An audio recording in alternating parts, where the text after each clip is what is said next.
Hey, good afternoon to all my Fantasy 15 fantasy football fanatics. We're week 3 into this NFL season. And after 2 weeks of fantasy football, hopefully our top 15 charts have helped you succeed in your fantasy football league. We're here to provide you week 3. We have an amazing slate coming up. And before we even get started, I want to make sure that I give a shout out to the sponsors that we have, and starting with SeatGeek. SeatGeek, use code Vike Central, which we are powered by Vike Central here at Fantasy 15. Get $20 off any $50 or more purchase. That code is eligible for all SeatGeek tickets. So please go to SeatGeek.com and use that code Vikes Central. So as we get into this week 3 slate of games, I'm pumped up for it. We got Thursday night football coming up tonight, and we're going to go ahead and just jump right into it. So set the clock. Here we go. Starting tonight, on Thursday Night Football, we have Miami at Buffalo. Miami did pick it up last week on the offensive side of the ball. We saw Tyreek Hill get more involved and Tua slinging the ball around as well. But my pick, I have Buffalo in this game. Sunday's slate of games, I have Green Bay over Cleveland. I have Indianapolis taking down Tennessee. Toss up between Cincinnati and Minnesota with the slate of injuries that Minnesota has. I have Cincinnati right now winning that game, unless those injuries change. And that's featuring 2 backup quarterbacks. I have Pittsburgh defeating New England. I have Philly coming out ahead against LA. And then, of course, we have Carolina and New York, which I have New York beating Carolina, and Denver going to Los Angeles, which I have the Los Angeles Chargers winning in that game. I have Dallas beating Chicago at Chicago. And then I have Arizona over San Francisco. I have Kansas City at the New York Giants, which, again, New York played a good game last week and a different New York Giant team this week. But I do have Kansas City getting their first win. Detroit at Baltimore. That's at Baltimore. Man, that's going to be a firework Monday Night Football game. Detroit coming off of a huge 50-plus point game. It's a tough one. I'm going to actually take Detroit in this game against Baltimore. Again, these are a tough slate of games that we have this week with a couple toss-ups here and there. That Monday Night Football game really sticks out to me as a great game. Tonight's game, if Miami can really turn it up, that can be a competitive game. But I think Buffalo is just really going to come out and win that at home, and should be no contest. As we get into our week 3 top 15 quarterback charts, I have Jared Goff. Again, he threw 5 touchdowns last week for 334 yards against the Chicago Bears. And he's at Baltimore, and I know it's an away game, but I still have that offense is running on all cylinders right now. So they really turned it up after a poor week 1 performance.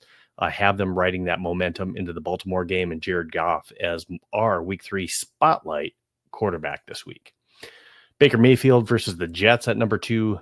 I do have Jordan Love at Cleveland. Now, again, how competitive of a game is that? But early on, I think Jordan Love is able to do well against Cleveland, get that win, and put up some points. He's got a multitude of different wide receivers, and I know there's some good quarterbacks there at Cleveland, but we saw Tucker Kraft lead them in receiving yards last week with 124. Lamar Jackson versus Detroit. Now, I just think that that's going to be a high scoring game, really. Lamar Jackson, Jared Goff going back and forth, scoring touchdowns. I think that's a big one for a lot of fantasy points to be scored on that Monday Night Football game. I think Josh Allen, who last week they faced the Jets, and that game was over early, especially with Justin Fields going down. I think Josh Allen has a good game against Miami and scores a lot of points this week. I have Dak Prescott at number 6 scoring a lot of points against the Chicago Bears, as we saw Jared Goff have a record performance, if you will. And then just some other games to highlight. I think Sam Darnold has a really good game against New Orleans Saints this week. I really think that's a good matchup for him. And then Russ Wilson, I have him at 15, rounding us out versus Kansas City. Him and Malik Neighbors just really hooked up last week. Russ Wilson threw for over 400 yards. Let's see if it continues and carries on. Again, they had a slow start in week 1, but week 2 was fireworks. Wan'Dale Robinson was getting involved there too, having a lot of catches. We'll see what they do this week, but Russ Wilson, great week, keeps his job, has some momentum going into week 3, even though they didn't get the win against the Dallas Cowboys. That was a really good game for the offense. So that's my top 15 that I have for the quarterbacks. And as we get into the running backs and my top running backs that I have for this week, all I want to say is with our running backs that we have this week, you had James Cook and Bijan Robinson kind of rounding it out as far as yards go. But then we also had our top performer, Jonathan Taylor. Jonathan Taylor at 165 yards rushing. He had 2 receptions. And again, this is Jonathan Taylor. He had 2 receptions, but they were for 50 yards and a touchdown. So he had a lot of points last week, and he's my number 1 running back this week. He's taking on the Tennessee Titans. I think that's a game. Again, Danny Dimes has been getting it going on the Indiana side of the ball at quarterback, and that offense is really chugging along. They have yet to punt in 2 weeks. I don't believe they punted the ball. So that's incredible. I think this is another game where Jonathan Taylor just has a great game. They may even get ahead to where he's getting the ball even more often, trying to control the clock. Christian McCaffrey versus Arizona. Again, Brock Purdy may or may not start, whether it's Mac Jones or Brock Purdy. Christian McCaffrey is sure to get a workload, especially as they're trying to get wide receivers healthy.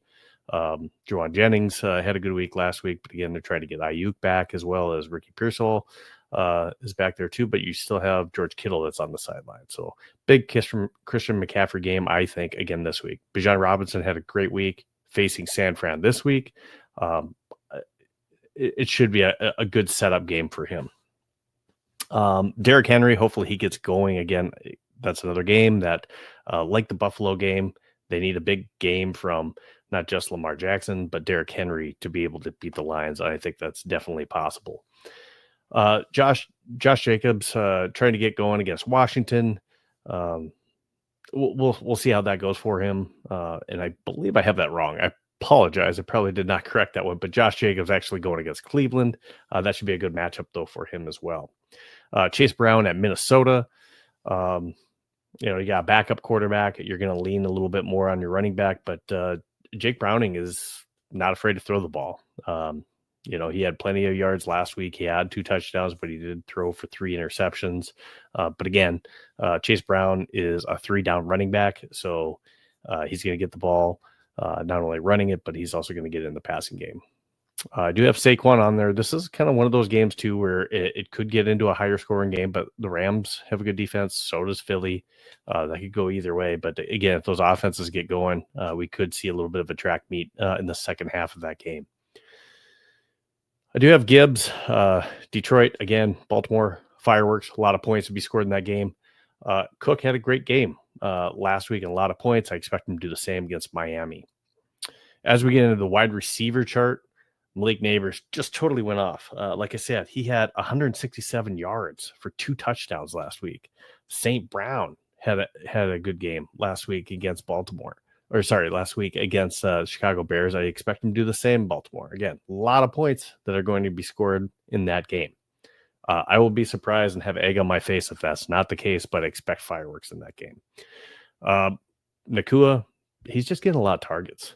Every game, he's a target machine. He's gonna be a top 10 wide receiver unless he's hurt all year long. His partner, Devontae Adams, he had a good game last week, and he actually had 13 targets. He was able to haul, I believe, 9 or 10 of those in for receptions for 106 yards. But great game from Devontae Adams. So Matt Stafford showing that he can make sure that both of his top receivers are getting plenty of targets. Jackson Smith-Njigba, I don't want to ignore him because he's one of those players that is like a Puka Nacua right now for his team, to where he's just a target machine. So he's going to get a lot of targets, which means, hey, he's going to, especially if you're in half-point PPR or PPR leagues, he's going to get those targets. He's going to get those catches, and that's going to result in yards. And again, he had a 100-yard game here this last week again, too. I do think Jamar Chase is going to have a decent game against Minnesota. Again, Jake Browning, he's his favorite target. He's going to throw it up. So Tyreek Hill, again, he had over 100 yards last week. He had 109 yards, so he's showing up again in the receiving game. We saw DJ Metcalf get a touchdown last week with Aaron Rodgers. Zay Flowers might show up again after a slow last week. Again, Detroit, a lot of points to be scored in this game. So I expect that to really come to the forefront. At 15, I had Tashara McMillan. He had 100 yards receiving last week. So he's always going to be up there as well as the clear number one in Carolina. And, that's Bryce's number one target. He's a good receiver. He's a lengthy receiver in the end zone as well. So he's gonna get the lion's share of the receptions there on the Carolina side of the ball. I do have. I think this is just one of those games where Mike Evans, even though Ibuka is going to get a lot of attention as well in this game, but I think Mike Evans, this could just be one of those where Baker Mayfield, Mike Evans just end up hooking up for some touchdowns in this game. So I have him as my number 14 wide receiver. As we get into week 3, our top 15 tight ends that we have, I got Tyler Warren. He's just a beast, he's going against Tennessee Titans. He's at Tennessee. He leads receiving yards for tight ends this year so far. He's just showing that he's going to compete this year in the tight end spot for possibly leading the season. Danny Dimes really likes fighting Tyler Warren, and he's getting plenty of targets. As we look at Trey McBride, again, he's always going to be there. Brock Bowers is always going to be there because they're going to get those targets. But they're going against Trey McBride, going against San Francisco, and Brock Bowers going against Washington. Now, Brock Bowers, Geno Smith had a rough week last week with 3 interceptions. But again, it's not going away from Brock Bowers in the Geno connection.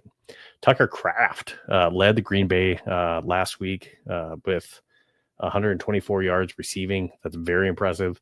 He's going against a Cleveland team. Again, they have a really good cornerback, so I look for Jordan Love to target Tucker Kraft against this defense. And Johnson for New Orleans. He really came up big, and they're running plays for him, and he's kind of coming up as Spencer Rattler's maybe his top 1 or 2 targets. He's kind of a security blanket as it's looking for New Orleans. So I expect him to really kind of step up as they're running plays specifically for him. Sam Laporta, again, the firework game, there's a lot of points, a lot of targets, a lot of catches, a lot of points that are going to be scored in that game. So I have him high on my list. Harold Fannin, can't ignore it. He's climbed the leaderboards, especially for tight end yards. Going against Green Bay, this is one of those games that they're probably going to be trying to play catch up, and a lot of throws to be had in that game. So look for Harold Fannin Jr. To also, again, have another good game because the Browns have to.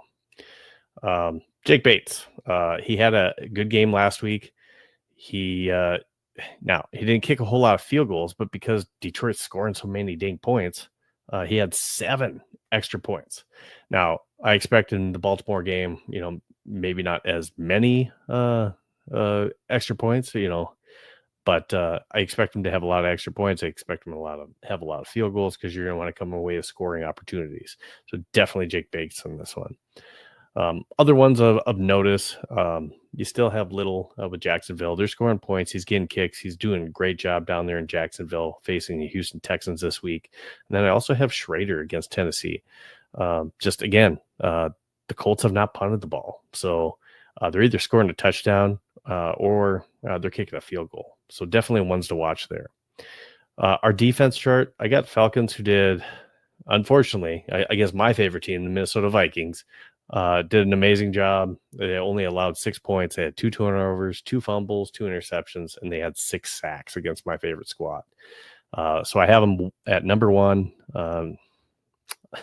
Unfortunately for the Carolina Panthers, they got some momentum, and they're going to come into Carolina and probably do a little bit more of the same.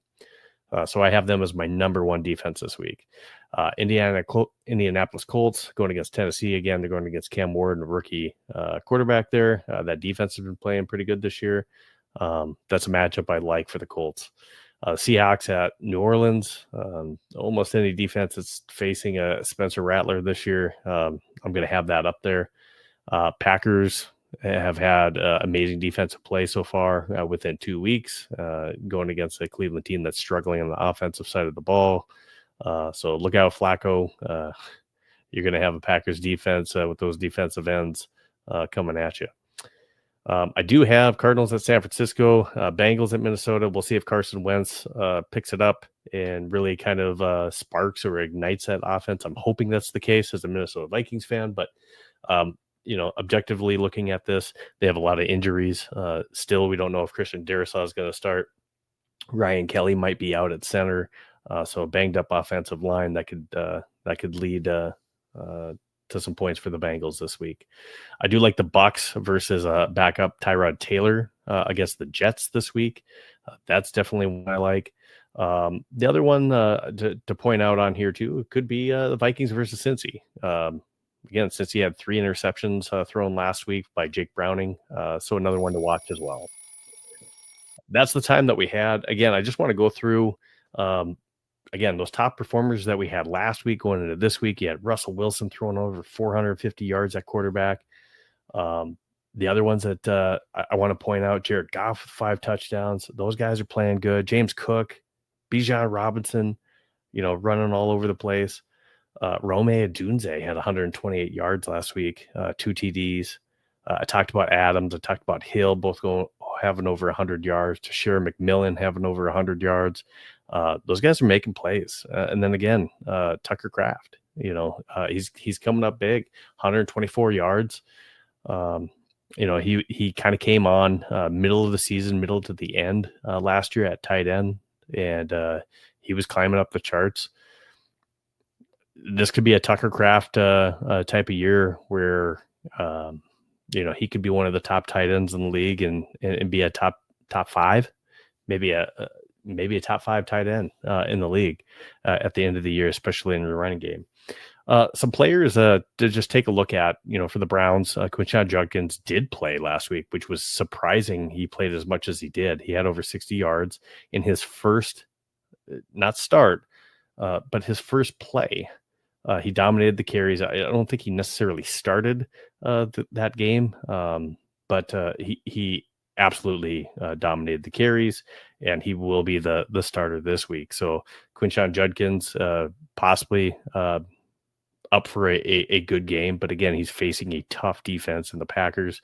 Jawan Jennings came back after having an injury, and he had, I believe, 89 yards. But players to look at if you didn't already pick them up that you could start this week because of injuries. So we had quarterbacks go down, such as Jake Burrow, J.J. McCarthy. We still don't know if Brock Purdy is going to be back. And then we had Justin Fields go down too. So out of those quarterbacks, you have Jake Browning. For Cincinnati, you have Carson Wentz for the Vikings. You have Tyrod Taylor going for the Jets, and Mac Jones that may go for San Francisco again. Out of those quarterbacks, the one that I probably like the most is Jake Browning. And that is because of the weapons he has on offense and the knowledge and the time he spent in that system. He's comfortable with it. He got some playing time last week. And even though he threw 3 interceptions, he did throw for, I believe, like 241 yards and 2 touchdowns in relief of Joe Burrow. So he's shown he can sling the ball.